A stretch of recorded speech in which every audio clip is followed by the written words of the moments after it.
Buenas tardes. Eh, Buenas Buenas tardes. tardes, Alex. Perfecto, pues creo que todo está bien. Y les recuerdo, espero que participen en esta primera sesión que tenemos ya vamos a iniciar con el primer tema. También les recuerdo, ya coloqué dos hilos, digamos, en el foro. Vamos a tener un solo foro. El primero es para que su presentación un poquito más extensa, y ya el segundo hilo es respecto al tema que vamos a ver hoy. ¿Sale? Igual ahorita durante la presentación voy a tratar de hacerlo como que en dos sesiones. También espero que pues vayan participando. Recuerden que pueden levantar la mano. Si no veo la mano, pueden abrir el micrófono. Si tienen problemas con el micrófono, usen el chat para alguna pregunta o aportación que quieran hacer.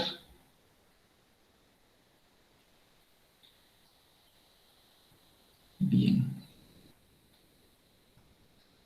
Entonces, el tema que vamos a revisar, igual pueden irlo siguiendo en la plataforma como gusten. Es la ciberseguridad y el centro de operaciones de seguridad. Entonces, aquí vamos a revisar algunos conceptos esenciales.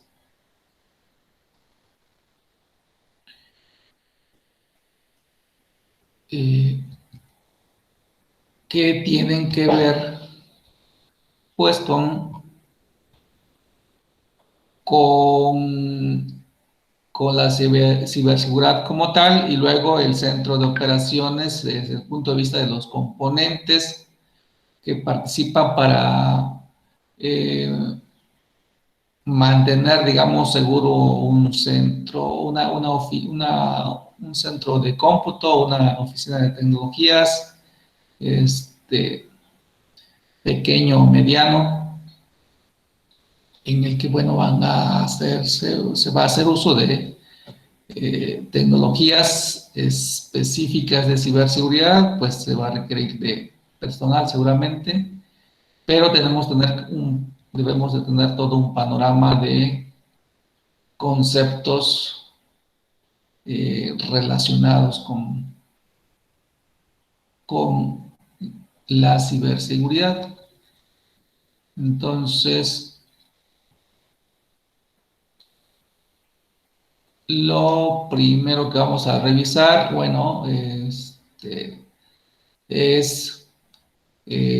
explicar, es que pues, sepamos explicar por qué puede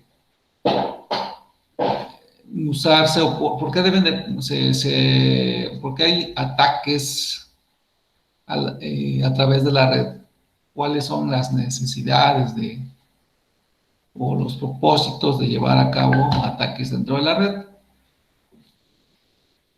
Es decir, ¿qué es lo que motiva a los atacantes, a los chicos malos, digamos? ¿Qué tipo de ataques pueden lanzar? ¿A quiénes afecta? ¿Afecta a personas? ¿Afecta a empresas? ¿Afecta a gobierno?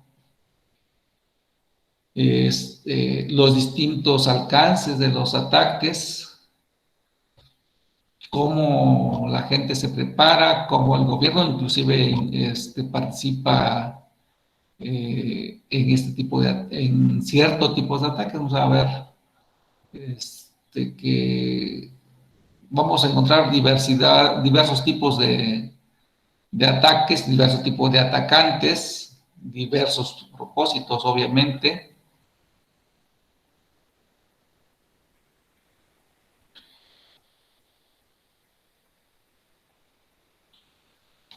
Y bueno, aquí vienen algunos ejemplos comunes, algunos sí comunes porque realmente suceden en diferentes lugares, desde oficinas pequeñas. Si hablamos de esta historia, dice la gente que es secuestrada o es de alguna manera secuestrada, ¿no? Es lo que, de ahí viene el término de hijack. ¿Cuál es el propósito que se puede ver para llevar a cabo algún tipo de ataque? Aquí vemos el ejemplo de un punto de acceso o un router inalámbrico, como lo queramos denominar según el contexto donde esté. Y dice un hotspot falso. ¿Para qué podría usarse? Normalmente, siempre que hablemos de un punto de acceso, en este caso, puede haber otras situaciones también que tienen que ver con ese tipo de ataques. Se colocan para tratar de tener acceso a los recursos de la red, ¿sí? Y lo que va, el propósito de un punto de acceso falso es confundir a los usuarios de la empresa o de la oficina, ¿sí? ¿Por qué confundir? Porque el punto de acceso que se coloca ahí va a identificarse como si fuera de la empresa, ¿sí? ¿Con qué propósito? Pues con el propósito de que la gente pueda conectarse a través de ese punto de acceso o intente conectarse a través de ese punto de acceso y con la información que proporciona, quien haya colocado ahí el punto de acceso va pues a tratar de recuperar esa información a fin de que ahora él pueda acceder a la empresa, porque el propósito es que él acceda a los recursos de la empresa con un fin bien definido que tenga él, ¿sí? Entonces, el tipo de ataque es un ataque de acceso, ¿sí? Es decir, no se afecta a una persona, sino que se afecta, o sea, su propósito es afectar a los recursos de la oficina o de la empresa, ¿sí? Otro tipo de ataque, según lo que vemos aquí, bueno, ese sí ha sido un poquito más enfocado a las personas, cuando un cliente se loguea en un sitio web de un banco, un atacante va a buscar, pues, robar la sesión del usuario a través de distintas formas. Ahí, ¿cuál es el propósito? Pues el propósito va a ser recuperar la información de acceso del usuario que tiene una cuenta en el banco a fin de que el atacante pueda hacer uso de su información para, en este caso el daño va hacia la persona, en el sentido de que va normalmente pues a robar, en este caso robar pues lo más seguro que dinero de la persona, ¿cierto? O sea, va a poder recuperar dinero, va a poder tal vez comprar algo a nombre de la persona dueña de la tarjeta. Entonces ahí vemos con este ejemplo, bueno, con los dos ejemplos que les puse, dos diferentes propósitos. Uno simple, un acceso para acceder a recursos y otro es un acceso para acceder a los recursos, pero recursos financieros, ¿no? De una persona.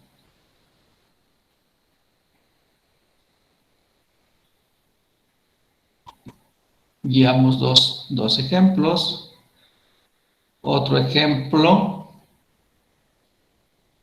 es lo que tiene que ver con los ataques relativos al secuestro de la información, de la información en su conjunto, ¿no? O a todo el recurso donde se guarda la información. ¿Por qué se le llama secuestro? Porque el atacante lo que hace es a través de alguna forma preparada para engañar al usuario, hace que lo más seguro es que instale algún tipo de programa y que lo ejecute tal vez sin inconscientemente y que esto haga o tenga como finalidad cifrar la información de todo un disco, ¿sí? Luego, ¿qué sucede? Que el atacante se comunica con ese usuario, porque para ello va a tener cierta información con la que puede llegar a ese usuario, y lo que va a hacer es solicitarle que realice un pago si quiere recuperar la información, que obviamente no la puede recuperar. ¿Por qué? Porque está cifrada. Ajá. Este tipo de ataques, obviamente, va a tener éxito cuando el recurso secuestrado, digamos, tenga valor para la persona o tenga valor para la empresa, tenga valor para la oficina donde está el recurso que fue cifrado, ¿sí? Ahora bien, la persona afectada o la empresa afectada, pues va a tomar una decisión.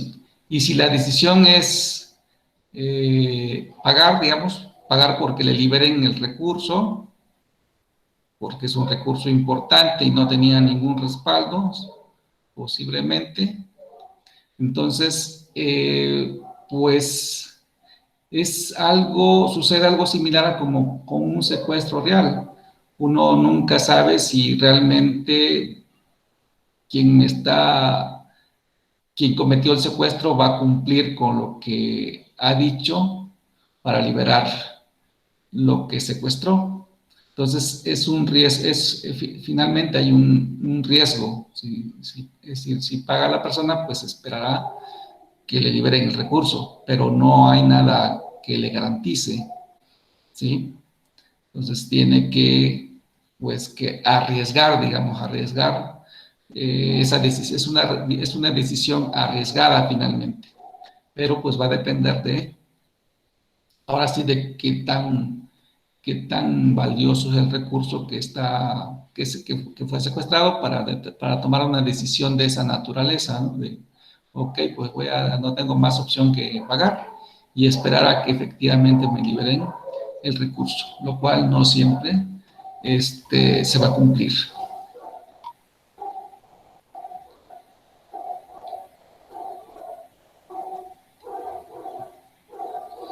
Ok, otra historia.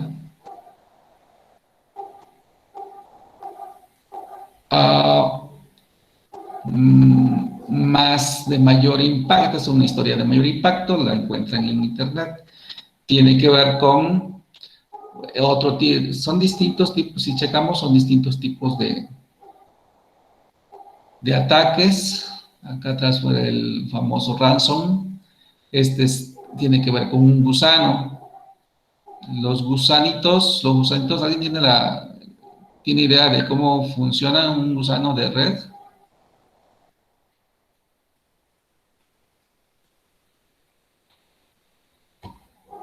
Pregunto.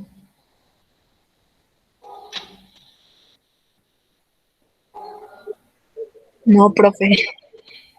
No, profe. Ok. Bueno, los gusanos de red son pequeños programitas, bueno, todos son programas, ¿sí? Que se autopropagan a través de la red. Hay de distintos tipos y va a depender también del objetivo que se persiga. Algunos gusanos, digamos, los gusanos más comunes, pues lo que tienen como objetivo desestabilizar toda una red, o sea, tirar toda una red. Si todas las computadoras, todos los dispositivos de una red se caen. ¿Por qué? Porque los recursos de los dispositivos intermedios en la red, digamos, poniendo como ejemplo, pues los routers, los switches en la red, llegan a su máximo uso de recursos, llegan al 100%, y entonces dejan de responder, dejan de funcionar de manera normal. ¿Eso qué quiere decir? Que la información que fluye a través de la red, pues obviamente ya no va a fluir, ¿sí? Es una caída de la red totalmente, ¿sí? En ese caso, su objetivo es ese precisamente. Pero en este ejemplo es más enfocado a que, bueno, se usa la red, ¿sí? Pero el objetivo no es precisamente la red, sino los dispositivos que se manejan a través de la red y que tienen un propósito específico, ¿sí? En Internet van a encontrar información completita de este, que fue uno de los ataques en el que se usaron, no recuerdo si aquí se usaron, bueno, aquí está en este ejemplo ese que se usaron, ese fue el medio a través del cual se infectaron las unidades, fue a través de unidades USB, pero se pueden hacer uso uno de los dispositivos que pueden usarse con mayor facilidad son las cosas que tenemos hoy conectadas a Internet, o que se conecta a Internet, las cosas ya. Como ejemplo, voy a ponerle las cámaras de videovigilancia, por ejemplo, son cosas que ya se encuentran en muchas partes del mundo, tienen mucha utilidad. ¿Y por qué pueden usarse este tipo de dispositivos para llevar a cabo un ataque? Porque sus sistemas operativos son muy pequeñitos, ¿sí? Su memoria es muy pequeña. La mayoría de las veces, aunque traen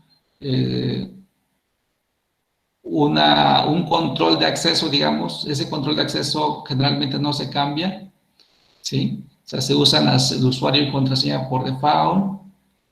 Entonces es muy fácil romper ese acceso. ¿Por qué? Porque simplemente es suficiente con saber qué tipo de qué marca es la cámara y de qué modelo es, o cargar, digamos, esa información y aplicar las contraseñas por default, de tal suerte que cualquier equipo al que no se le cambió el usuario y contraseña, pues se puede acceder fácilmente.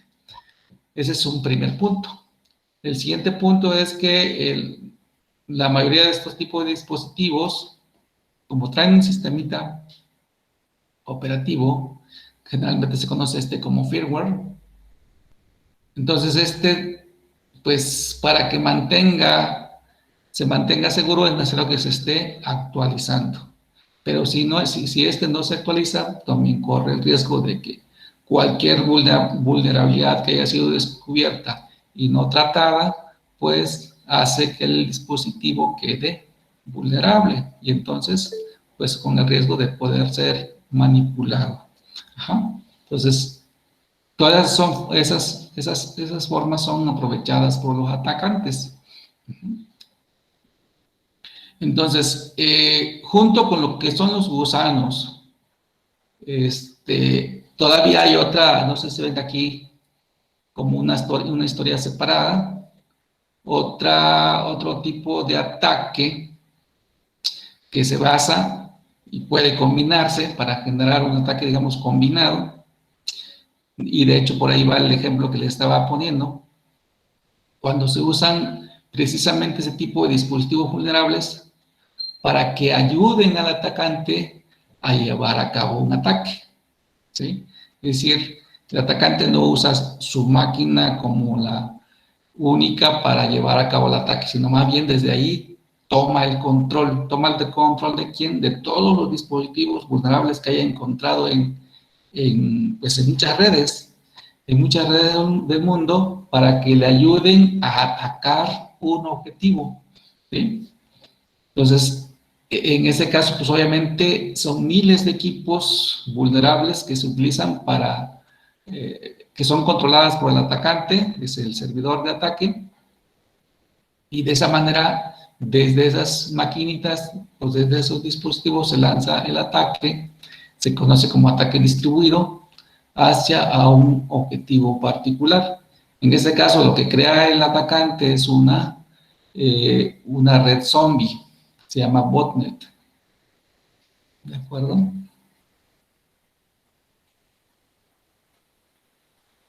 Bueno, y aquí viene, de hecho vienen varios laboratorios. Todos estos laboratorios tienen que ver con investigación. Vamos a ver si podemos llevar a cabo uno. Este laboratorio básicamente de la máquina virtual, si quieren pueden instalarla como tal, siguiendo ahí el procedimiento, o pueden usar, mientras no requeramos algo en especial, pueden usar la misma máquina virtual que usamos en cómputo forense. Y ya para algún caso en particular, de hecho en los últimos temas ya ya les detallaré si es necesario. De hecho, hay me parece que dos laboratorios donde necesitamos varias maquinitas virtuales. Ok, entonces ahí solamente fue una ilustración de algunos tipos de ataques, solamente como para empezar a entrar en calor, ¿no?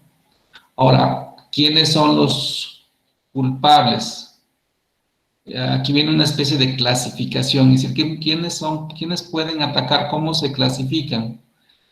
Y empezamos, o bueno, como viene aquí en el material, empezamos por los novatos, los amateurs, también conocidos como script kiddies.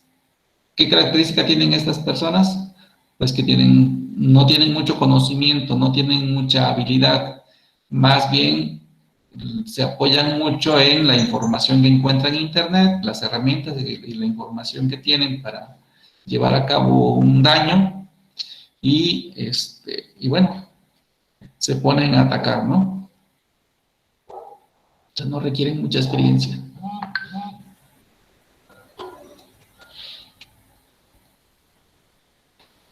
Otro tipo de atacantes son los activistas. Estos tienen un propósito y este propósito normalmente va ligado a cuestiones políticas, cuestiones sociales. No sé si algunos de ustedes hayan escuchado hablar de algunos tipos de ataques que ha habido y que tienen que ver con este tipo de atacantes. Uno de los ataques más comunes que hubo hace un año o años atrás tenían que ver con se le llama defacement de un sitio. Es decir, si el ataque está enfocado a un sitio de gobierno o a sitios de gobierno, lo que hacen es que modificar la página principal del sitio para colocar precisamente la información que ellos quieren presentar, como diciendo dos cosas. Una es que informándoles que sus sitios son vulnerables, primero porque pudieron modificar la página, y segundo, pues sirve para dar a conocer un mensaje acerca de lo que no están de acuerdo con el gobierno cuando su propósito es ese, manifestar una inconformidad con el gobierno, puede ser una inconformidad social, etcétera. O sea, digamos que su propósito no es tan dañino. ¿Por qué? Porque lo único que hacen es eso, es el tipo de formación de las páginas o interrupción de servicio, ¿sí? Y lo otro también, bueno, aquí lo menciono porque lo comenta el material, que ese sería como que algo, de alguna manera, lo más grave que puede hacer un activista, que es robar información. Es decir, robar información, pues obviamente que no le pertenece, por eso es que se considera robo de información, además de que si es información que no está fácilmente accesible, ¿sí? ¿Por qué? Porque toda la información que se publica, pues eso no implica robo. Entonces se refiere a que puede llegar a entrar a un servidor y robar información que no estaba visible para el público.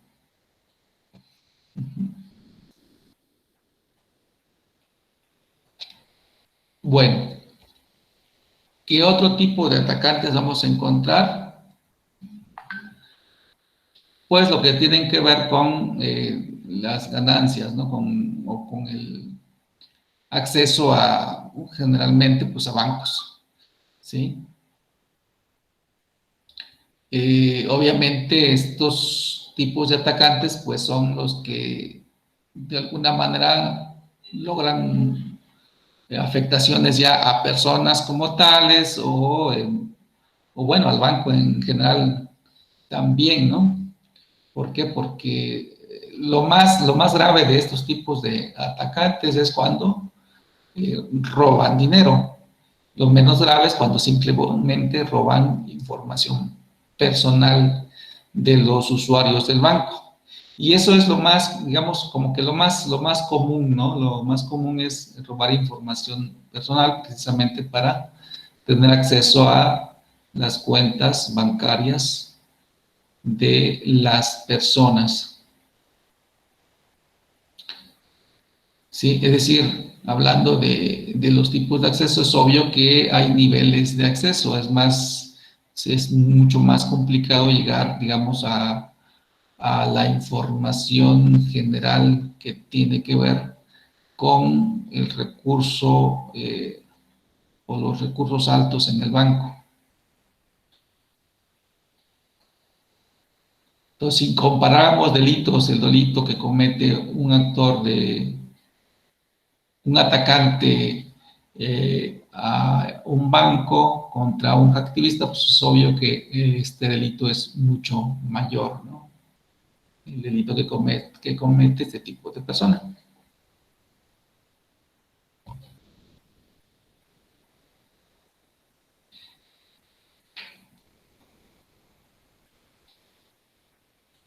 Ahora, hay otros atacantes que están enfocados al robo de patentes, por ejemplo, de patentes de productos o de diseños, ¿sí? O de estrategias políticas. Es decir, que tiene que ver con, ya sea con empresas o con gobierno. Obviamente, cuando hablamos de ese tipo de atacantes, no quiere decir que actúen solos, sino que están actuando porque están trabajando a nombre de una empresa o a través de una empresa o a través de un gobierno. ¿Sí? Entonces, esto es todavía un nivel mucho mayor, ¿sí? Porque esto pues existe. Existe, si hablamos de competencia en productos, pues hablamos de empresas que quieren ser mejor que otras o sobresalir mejor que otra empresa que desarrolla el mismo tipo de productos. Entonces, ahí puede encajar el robo de patentes, el robo de fórmulas, etcétera. ¿Y cómo va a suceder eso? Pues gracias a la contratación de hackers, ¿no? De hackers, obviamente, que se dedican a ese tipo de actividades. Más adelante, pues vamos a detallar los tipos de hackers dependiendo de cómo llevan a cabo sus actividades de intrusión. Pero tenemos a esos niveles, ¿no? A nivel de empresa o a nivel de gobierno. Los gobiernos, pues, ¿en qué tienen interés? Pues en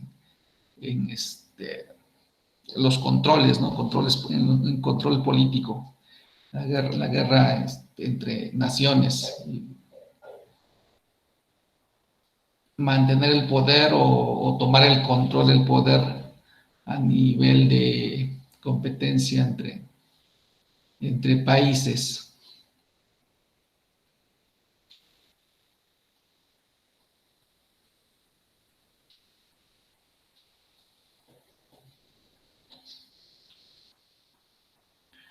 Bueno, aquí vienen más detalles acerca de los actores que se dedican precisamente a a llevar a cabo ataques apoyándose precisamente en los distintos tipos de cosas que pueden conectarse a través de la red. Y aquí está lo que les mencionaba ya, de alguna manera como que me adelanté, ¿sí? En cierta forma. Gracias a que, en qué se apoyan los atacantes, pues en que las cosas traen un sistema operativo muy delgadito, o sea, muy pequeñito, por lo tanto es más vulnerable que un sistema como Windows, como Linux. ¿Por qué? Porque no hay mucho espacio donde guardar información o lo que tenga que ver precisamente con seguridad. Entonces, hay muchas fallas de seguridad en esos tipos de equipos. Les decía, pues como usuarios simplemente podemos comprar una cosa con la que se conecta a la red y olvidarnos de que necesito actualizarla o actualizarlo, a menos que automáticamente se actualice. Pero si no trae esa opción y requiere que le digamos que se actualice el sistema operativo, entonces pues no se va a actualizar.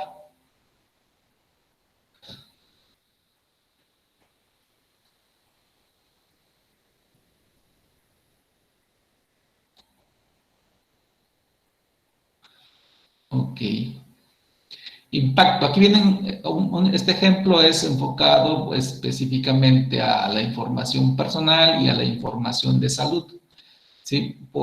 Y resaltando, resaltando que cierta información de nosotros, pues aunque a veces no la percibimos como tal, puede ser valiosa en manos de otra persona, ¿sí?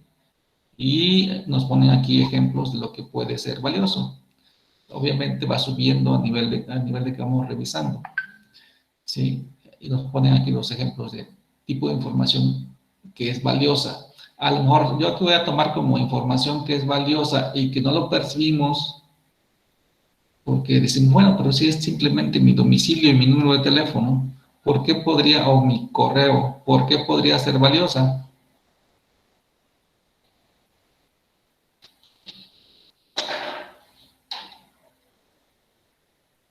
¿Alguien podría comentar por qué podría ser valiosa esta información?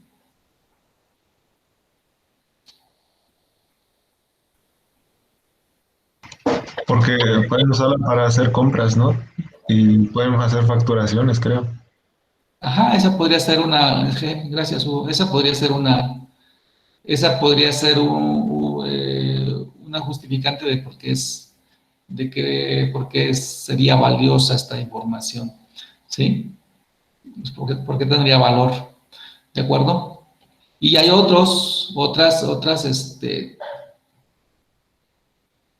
justificaciones por las que podría valer, eh, o podría servir, o podría, por el hecho de que llega a otras manos, pues ya, ya es un riesgo, ¿no? Imagínate tu nombre y tu número de teléfono y tu correo electrónico, y bueno, el domicilio, en manos de un extraño que no tiene propósitos buenos, ¿sí? Podrían también verificar su dirección del usuario. Sí, podría modificarse, simplemente modificarla, ¿no? ¿Ok? Entonces, todas estas son algunas de las más, digamos, de lo que a lo mejor no nos daña mucho, no sé. No, tal vez lo de las compras, pues sí, porque ¿qué tal si nos roban nuestra información, alteran nuestra información en una compra y en vez de que vaya a nuestro domicilio se va a otro, ¿no? Es decir, al domicilio del atacante, de alguien que quiere que le llegue un producto que se enteró que compraste, ¿sí?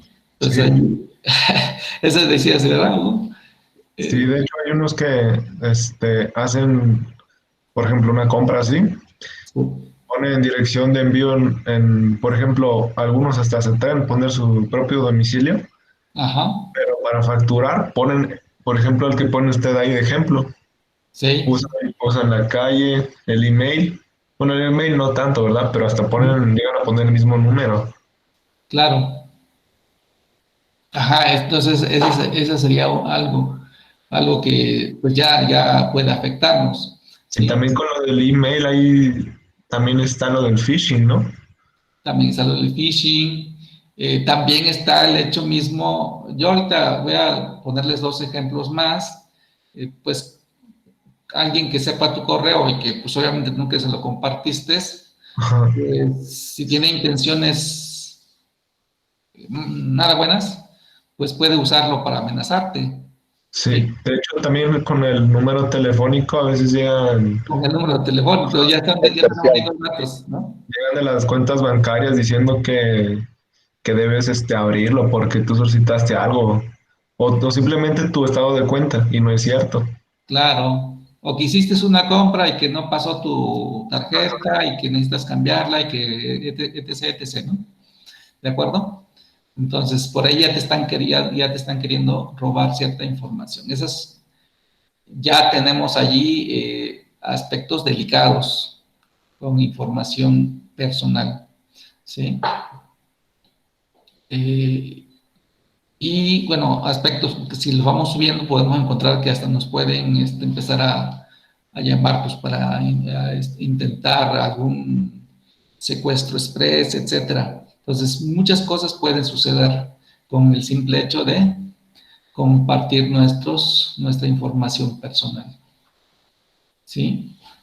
Y algo similar pues va a suceder con el ejemplo, el otro ejemplo que viene aquí, que es de la información de salud, ¿no? Acerca de cómo estamos, es decir, esa información que se tiene pues en un consultorio o en un hospital acerca de nosotros, es decir, si llegamos a un consultorio y nos tomaron nuestra información, quedó registrada en la máquina del médico, o si llegamos al hospital igual quedó registrada esa información, toda esa información podría ser usada, es decir, si se roba esa información podría ser usada para propósitos pues no nada buenos, ¿no?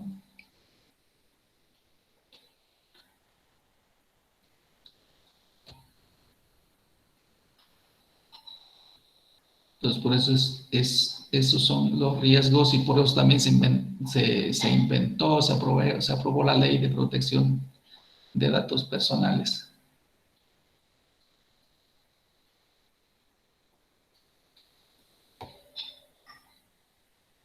Bueno,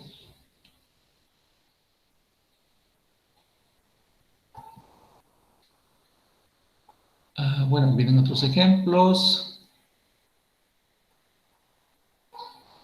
de sobre todo los impactos, ¿no? De cuando se lleva a cabo el ataque, cuando se lleva a cabo un ataque, si tiene éxito, porque una cosa es que se intente y otra cosa es que tenga éxito, ¿no?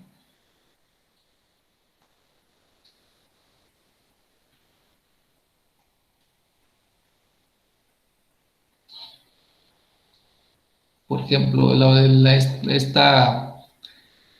Stuxnet, este ataque tuvo éxito, paralizó ciertas, ciertas, ciertos equipos, una gran cantidad de equipos.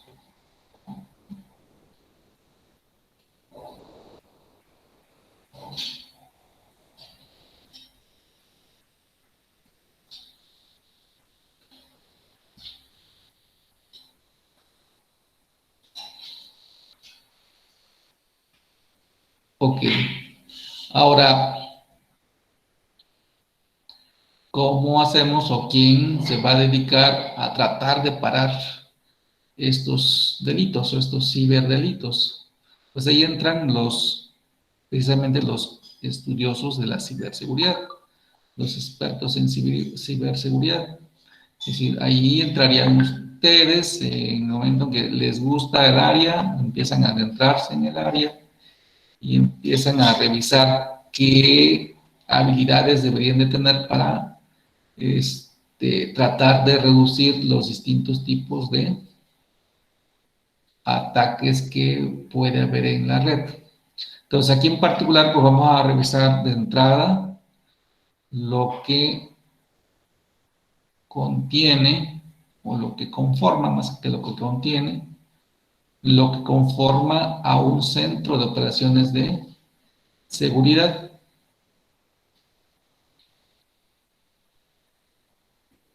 Y lo primero que vemos como elementos esenciales son los servicios a los que se dedica un centro que está dedicado exclusivamente a la seguridad de la información, ¿no? Y en particular de la ciberseguridad. Hago mención a este aspecto, bueno, a lo que es ciberseguridad y seguridad, porque cuando hablamos de seguridad de la información es un término mucho más amplio que hablar de ciberseguridad, ¿sí? De hecho, la ciberseguridad es un subconjunto de la seguridad. ¿Por qué? Porque solamente se refiere a proteger cualquier recurso digital, mientras que la seguridad se refiere a establecer medidas y protecciones, inclusive a cualquier recurso que no necesariamente tenga que ser digital, un recurso digital, ¿sí? Las personas mismas son parte de un recurso de seguridad que necesita protegerse o necesita vigilarse inclusive, ¿sí? Para garantizar que todo lo haga correctamente, ¿no? Que no se salga de los controles que se establecen.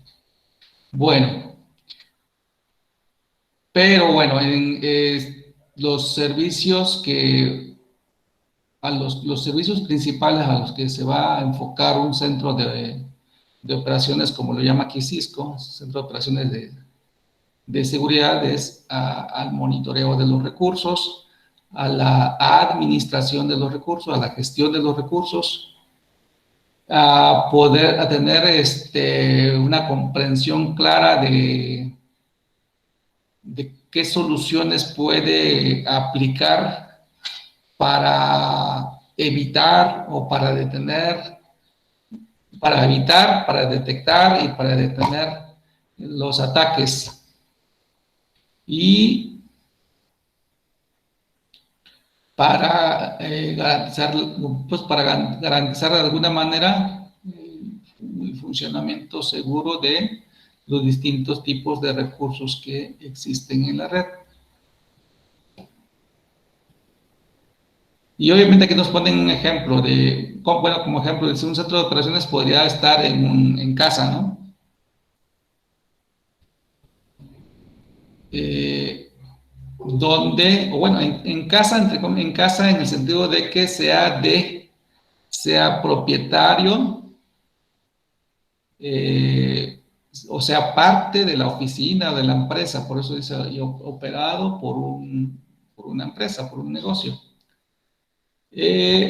Y la otra es que este centro de operación funcione gracias a que se lleva a cabo un contrato con otra empresa que se dedica precisamente a la seguridad, que es especialista en seguridad. En este caso, lo que estaremos pensando es en que se renta el servicio del centro de operaciones de seguridad.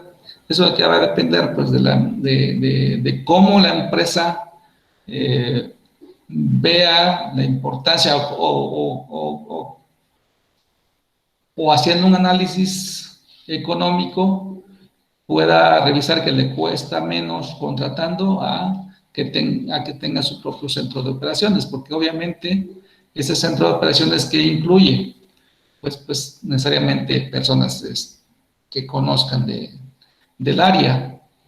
Van a necesitar contratar entonces personas posiblemente, y obviamente tiene que revisar qué tecnología va a usar para poder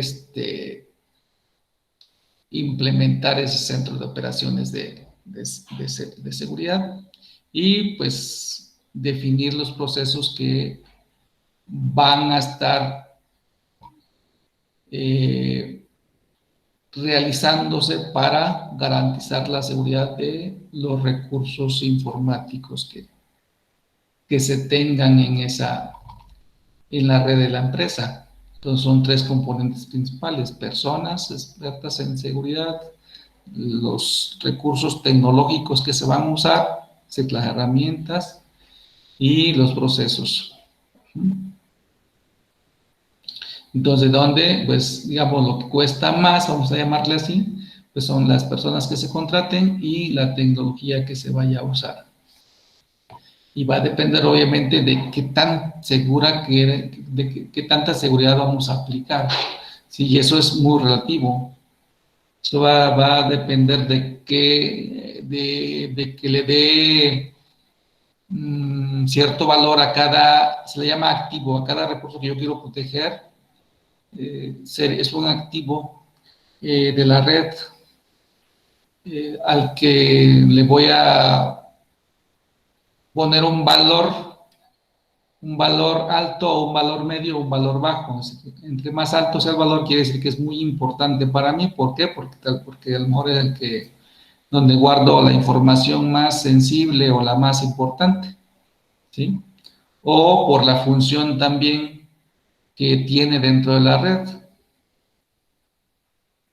Entonces, no tendría el mismo valor la máquina que tengo enfrente, la máquina que uso cotidianamente, a el servidor o los servidores donde se guarda la base de datos o donde se guardan las aplicaciones.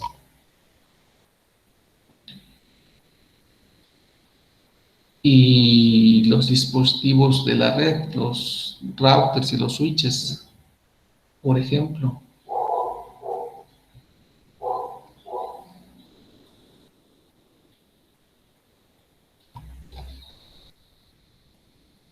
Ajá. Bien. Entonces, en un centro de operaciones, ¿cómo vamos a esto? Creo que por aquí me voy a detener. Voy a llegar hasta aquí. En un centro de operaciones, entonces, en términos del análisis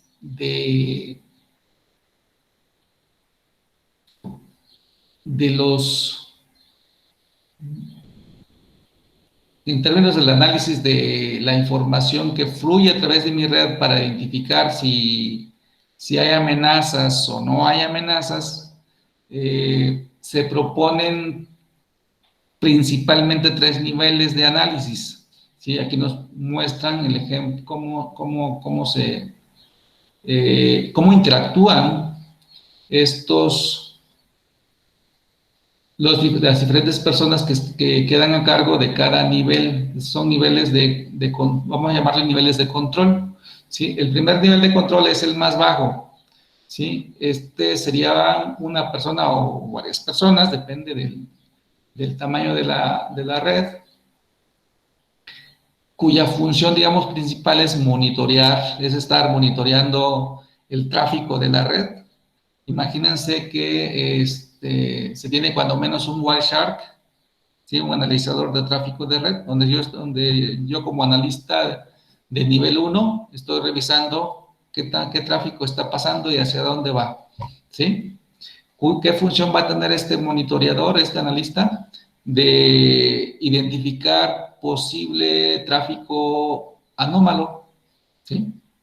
Para ello, obviamente, el conocimiento que debe tener es un conocimiento mínimo en el sentido de saber cómo, o sea, en base a qué va a identificar si pudiera tratarse de tráfico malicioso, vamos a llamarle así, ¿sí? Y cuando identifica tráfico malicioso, lo que va a tratar de hacer como un primer nivel de respuesta es checar si puede detenerlo, ¿sí? Es decir, si puede corregir esa acción, porque su función principal es monitorear, ¿sí? De manera tal que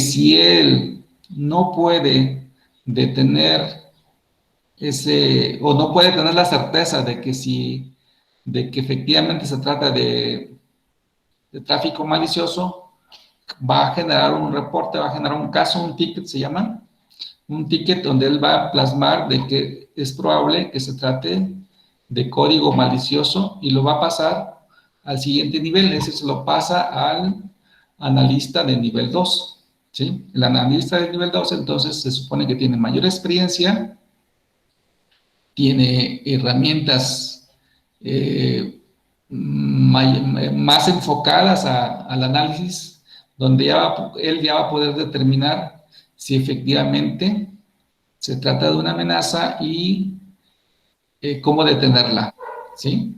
Cómo detenerla y inclusive el de nivel 2 va a checar las características en caso de que haya identificado que efectivamente se trata de un ataque o de un código malicioso, va a revisar cómo evitar que suceda después ese tipo de ataques, ese tipo de código malicioso. ¿Para qué? Para que la siguiente vez que llegue ya pueda ser detenido automáticamente, ¿sí?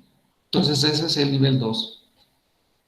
Y si en el nivel 2 no pudo lograr esa parte, el analista de nivel 2 crea otro ticket y lo sube al nivel 3. El nivel 3, si checan, es un experto en la materia, en el análisis, en la caza, es un cazador de amenazas. Entonces, tiene mucho más experiencia, ¿sí? Además, investiga si se trata de una amenaza nueva, se trata de un código malicioso nuevo del que no se tenía mucha información, pues se va a dedicar a investigar si en otros lados habían sucedido ese tipo de casos. ¿De acuerdo? Y finalmente, pues ya tenemos al administrador del centro. El administrador del centro, finalmente, digamos, cuando es un caso mucho más grave, lo que va a hacer es el responsable, digamos, de dirigir cualquier situación que no haya sido resuelta internamente y la va a escalar hacia otros centros, hacia algún socio, a lo mejor con el que trabaje, o hacia otros centros a nivel nacional, para que se revise su caso.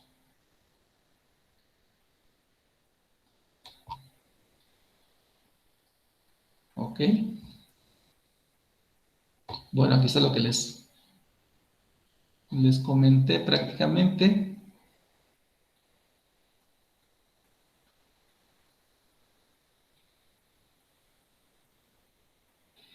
Y en cuestión de tecnologías, aquí básicamente lo que se hace es mostrar los distintos tipos, no se desglosan las herramientas. Yo ahorita les voy a poner un ejemplo, un simple ejemplo, tomando uno de los tipos de tecnologías de los que nos están mostrando aquí. Si checan aquí, dice, en un sistema de monitoreo, pues se recoge información que tiene que ver con tráfico de red, con flujos de red, con eventos del sistema o registros que llevan a cabo cada uno de los sistemas en la red, la información que genera un dispositivo final, etcétera. ¿Y todo eso qué? Fíjense cómo va como a una especie de embudo. Ese embudo, pues, es el sistema de administración de eventos. Ese sistema de administración de eventos, pues, es un programa, es una herramienta que en la mayoría de los casos integra más de una herramienta. O sea, es una herramienta en el sentido de, es más que decir una herramienta, es una suite, ¿no? Es una suite, es como un sistema integrador de herramientas que colaboran, digamos, o intercambian información para poder determinar un resultado. Al término se le conoce como correlacionar la información que viene de cada una para que puedan determinar, llegar a una conclusión respecto a la información que estaba analizando. ¿Sí?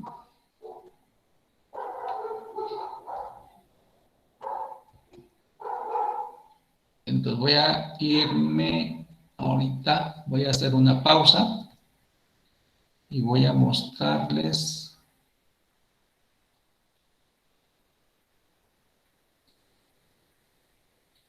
Voy a ver si, bueno, sí, sobre todo voy a enfocarme a la parte de logs.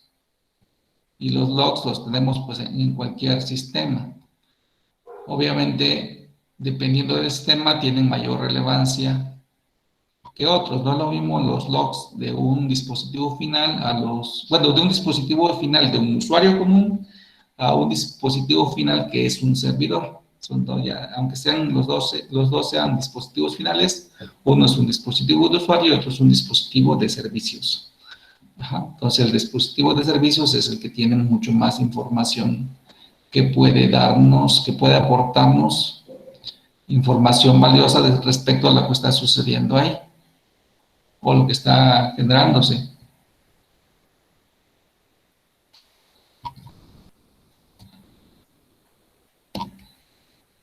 Y ahorita voy a mostrarles la pantalla.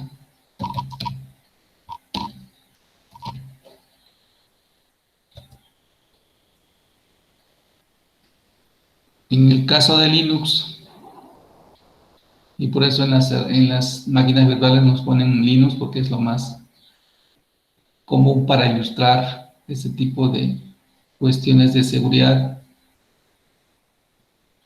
Una, porque es más fácil como que de llegar a la información, ¿sí?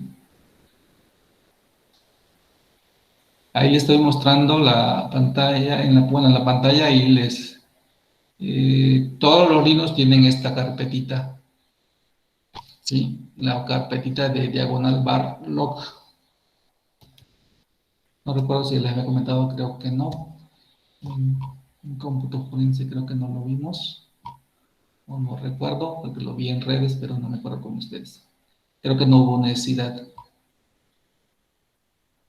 Sí, entonces si checamos aquí hay varios archivos que tienen que ver con log. Los log no son más que registros de algún tipo de evento que registró el sistema y pueden ser de diferente tipo. Voy a mostrarles, a ver, aquí con este sistema.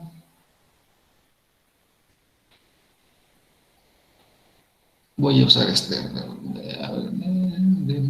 acá está. Acá está este archivo que se llama DMES.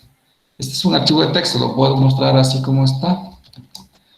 Y también lo voy a mostrar con una herramienta para ver la diferencia.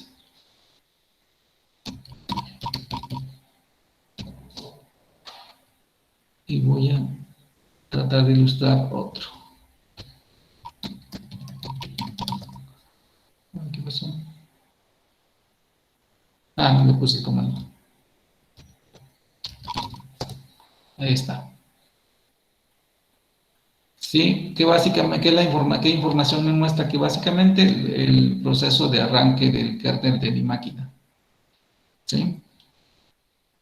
Como puntos, como alguna información que tiene que ver con logs. ¿Por qué es importante por ejemplo, este archivo de logs? Porque me podría dar información en algún momento de algo que no está funcionando bien. ¿Sí? Entonces, todo tiene que ver con el kernel principal y de cada dispositivo del sistema.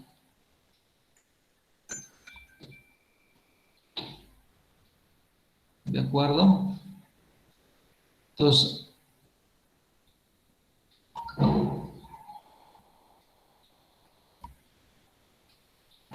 tal vez en cuestiones de seguridad a lo mejor no me aporta mucha información, pero este es este es un formato que puede seguir un archivo de log o del que se puede apoyar una herramienta. Voy a mostrarles otro archivito que está más enfocado a cuál es. Lo quiero ubicar, aquí está. Este ya está más enfocado a seguridad. Vamos a ver si se hizo.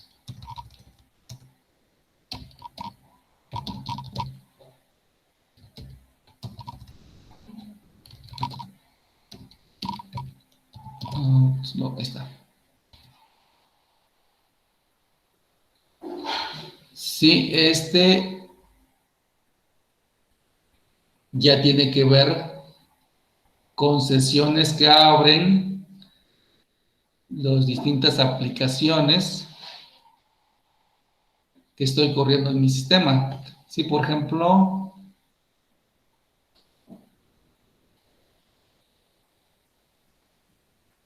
a esta, voy a poner este que es lo más común. Sí, esta es una sesión abierta por WData. ¿Qué es WData? Normalmente va a ser un usuario. Sí, cuando hablemos de sesiones, asociamos con usuarios. ¿Qué usuario es este? Por el nombre que tiene aquí, lo voy a identificar que es un usuario de web. Sí, entonces, ¿qué usuario? Ese usuario de web, pues no necesariamente es un usuario físico, sino es un usuario lógico. En este caso, es un usuario del servicio de web. ¿Qué quiere decir? Que mi sistema tiene corriendo un servidor de web y para acceder a la información se creó un usuario, en este caso WData, para que a través de él se acceda a la información, porque en Linux ninguna información se puede acceder si no hay un nombre de usuario asociado. Ajá.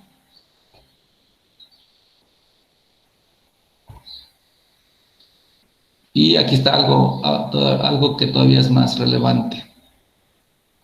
A ver si alcanzan a ver, acá lo tengo. Voy a ver si...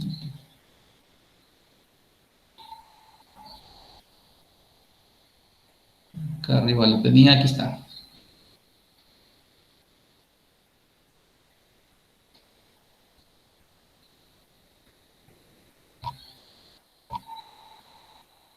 Sí, yo ahorita usé el comando sudo, aquí está. Y bueno, esta información no es de ahorita, es desde febrero del 14. Entonces, los logs, de hecho, tienen información histórica. Entonces, aquí me está diciendo que el 14 de febrero a las 9:21, el usuario Molina hizo un sudo, ¿sí? Es decir, usó el comando sudo, ¿sí? ¿Y para qué me sirve el comando? ¿Para qué me sirve el comando sudo? Pues para convertirme temporalmente en root y llevar a cabo un comando, ¿sí? Aquí el comando que llevó a cabo el usuario Molina es este. Aquí está la ruta de acceso, ¿sí? Bueno, esto, por ejemplo, en este caso, pues obviamente es una operación autorizada porque el usuario existe, pero pudiera ser que tuviéramos un registro en el que se trata de un usuario que no existe o que está intentando, que no existe y está intentando acceder al sistema. Y esos casos, por ejemplo, son los casos a revisar. Para este tipo de ejemplos, si hablamos de accesos a sistemas, voy a poner atención a aquellos casos en los que un usuario que no está autorizado está intentando entrar. ¿Sí? ¿Por qué? Porque pues, de entrada es un usuario no autorizado y segundo, pues, si quiere entrar, lo más seguro es que no tenga una buena intención.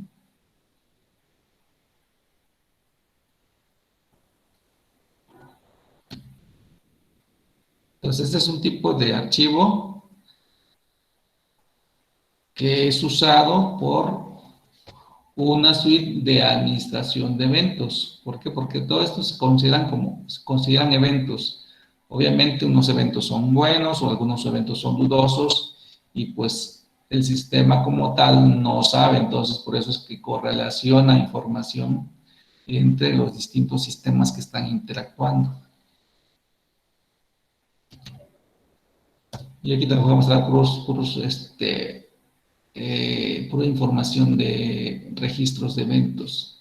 Entonces, esos son eventos del sistema operativo, pero también, por ejemplo, voy a ver si tiene alguna información aquí. Hay algo de MySQL. No sé si tenga alguna información.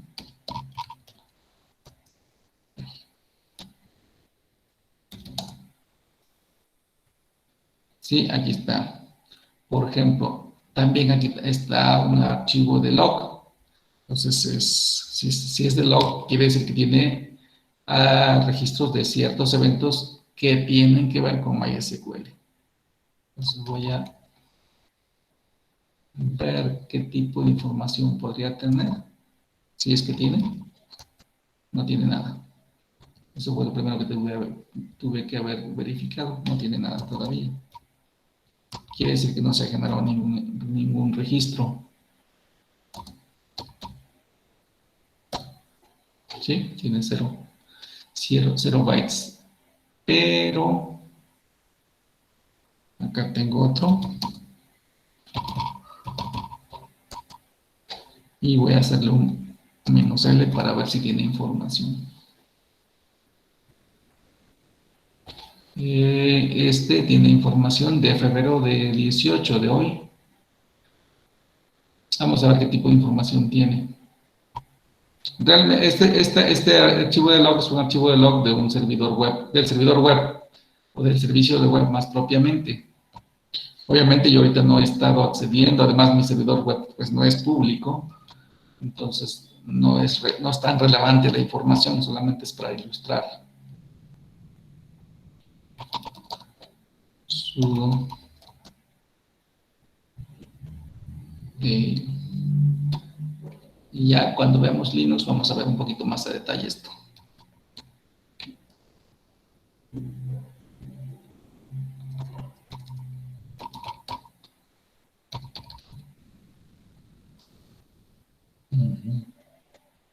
Estos registros básicamente tienen que ver con el inicio y el apagado de Apache, ¿no? Del servicio como tal. Entonces, no, hay unos logs que se conocen como informacionales, entonces son los más,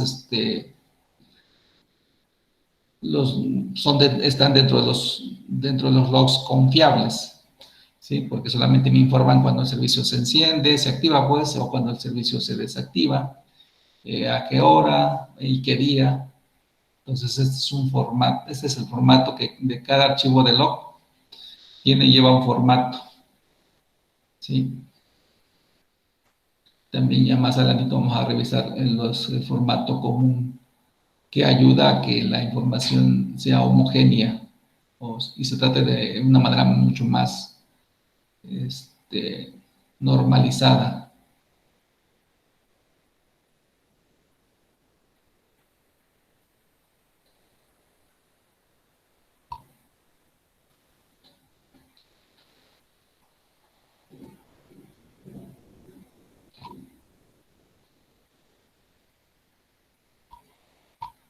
Bueno, hasta aquí es donde llegamos. Vamos a ver qué sigue. Sí, vamos a dejar hasta ahí. Pues voy a cerrar hasta aquí, las certificaciones. Creo que hasta ahí me voy a quedar. Vamos a ver. Ya vimos esta parte. Hablando de seguridad, cuando hablamos de seguridad, hay 3 elementos que algunos los conocen como los pilares de la seguridad. Entre ellos está la disponibilidad, ahorita que se está tratando aquí. La disponibilidad es un pilar de la ciberseguridad y tiene que ver con que los recursos a los que tiene que acceder un usuario, obviamente cuando hablamos del usuario se refiere a los usuarios autorizados y eso obviamente va a depender del contexto. Entonces lo que se manejan son los tiempos que debería estar disponible un recurso, ¿sí? Entonces, el tiempo más recomendable, o el tiempo promedio, vamos a llamarle así, el tiempo promedio recomendable en que un recurso debe estar disponible, se le conoce como el tiempo de los 5 9s, ¿sí? Y aquí nos muestran una tablita, ¿sí? Y el 5 9 precisamente está en medio, ¿sí checan? ¿Qué significa? ¿Cómo lo interpretamos? la disponibilidad máxima de un recurso, la leeríamos de abajo hacia arriba, ¿sí? Es que en un año, ¿sí? Chequen, en un año el recurso no esté disponible solamente por 3 segundos, ¿sí? Cosa que es muy, muy difícil de lograr, ¿no? ¿De acuerdo? Y así tenemos, después de esos se llaman los 7 nueves, después de los 7 nueves tenemos los 6 nueves, y eso indica que un recurso en red debería estar no disponible cuando mucho 31 segundos en todo un año, ¿sí? Y la disponibilidad de los 5 nueves, ¿sí? De los 5 nueves, indica que un recurso de red no debería estar disponible más allá de 5 minutos al año, ¿sí? Y esto es lo más, para recursos que se consideran importantes, ese es el promedio que se debe de asegurar, que deben garantizarse los 5 9, es decir, que no pase en un año, no deje de estar disponible más allá de 5 minutos, ¿sí? ¿Por qué? Por la importancia que implica ese recurso dentro de la red y obviamente de la información que maneja, ¿no? Y se refiere el recurso puede ser información como tal, o puede ser un servidor, o puede ser un disco duro, etcétera. Ok. Bueno, voy a cerrar aquí con esta parte. ¿Qué es lo que nos recomiendan para ser un defensor de ciberseguridad o de seguridad? De hecho, aquí las certificaciones que nos muestran aquí, todas son certificaciones que no están enfocadas, chequen la importancia de estas certificaciones, es que no están enfocadas a una tecnología. Específicamente, digamos, aunque el material que tenemos acá, que estamos usando, es material de Cisco, las certificaciones que nos están recomendando no están enfocadas al uso de tecnología Cisco, ni siquiera la que tiene que ver con el curso. La que tiene que ver con el curso es esta, la de CyberOps.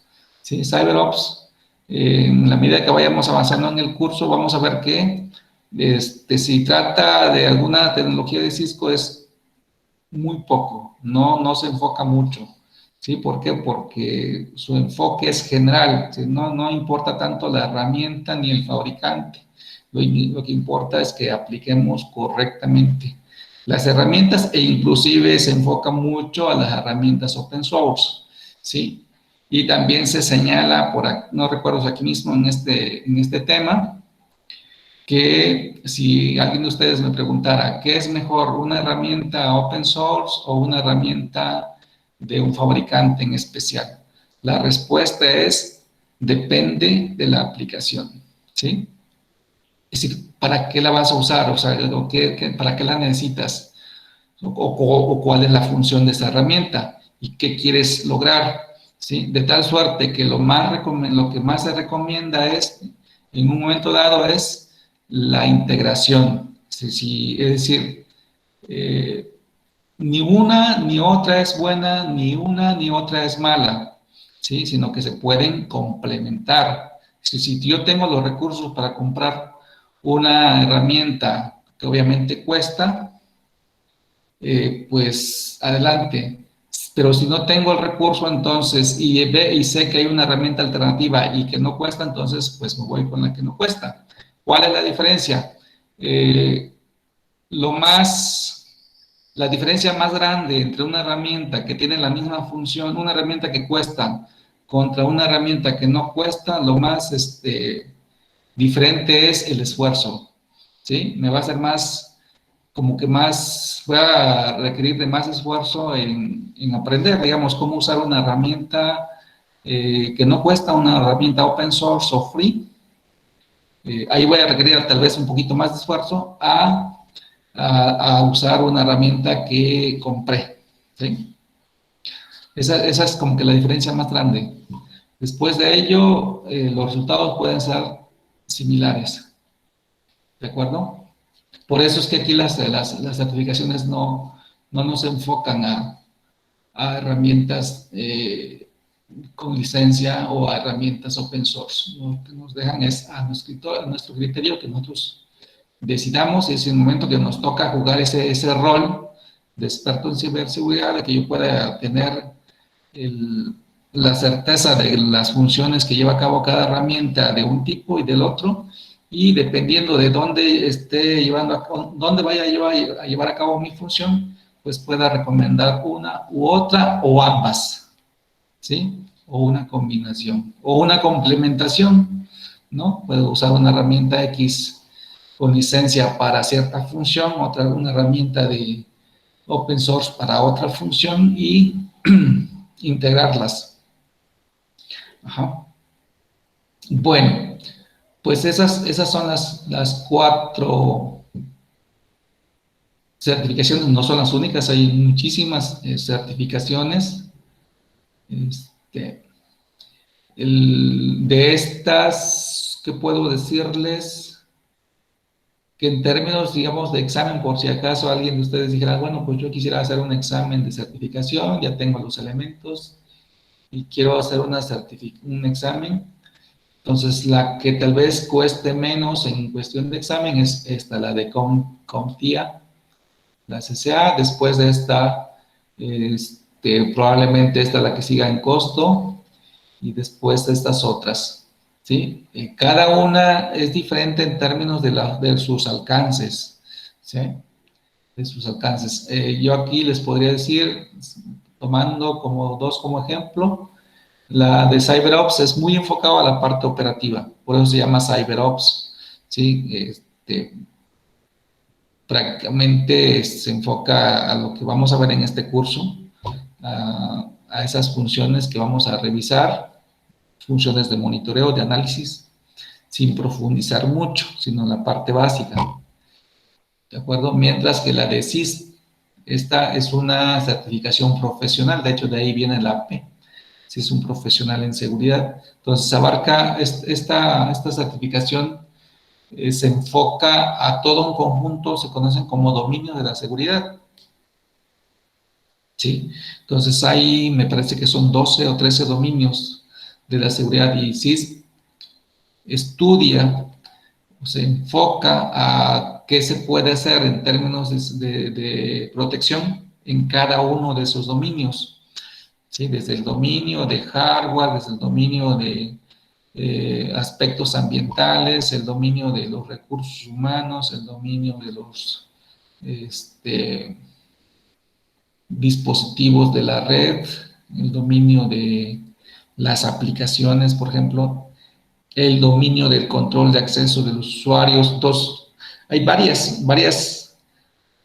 varios aspectos que se tratan, digamos, como por separado para estudiar qué tienen que ver con la seguridad y qué medidas tienen que aplicar. Ajá. Y toda esa parte la tiene que dominar este profesional.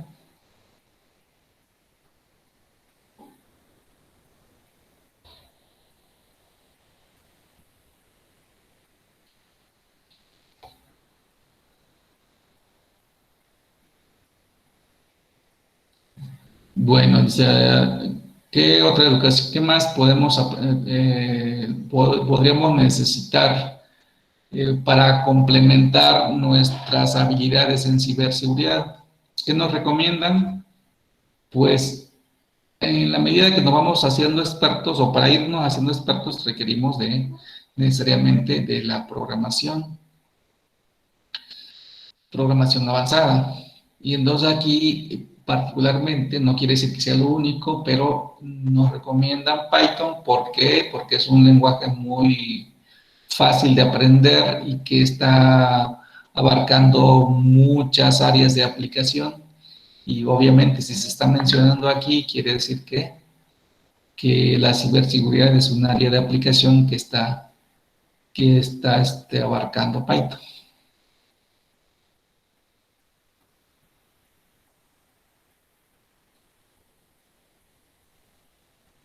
Ok, entonces pues prácticamente yo creo que ahí, hasta ahí le voy a dejar por hoy. ¿Qué les voy a recomendar para que el lunes terminemos el tema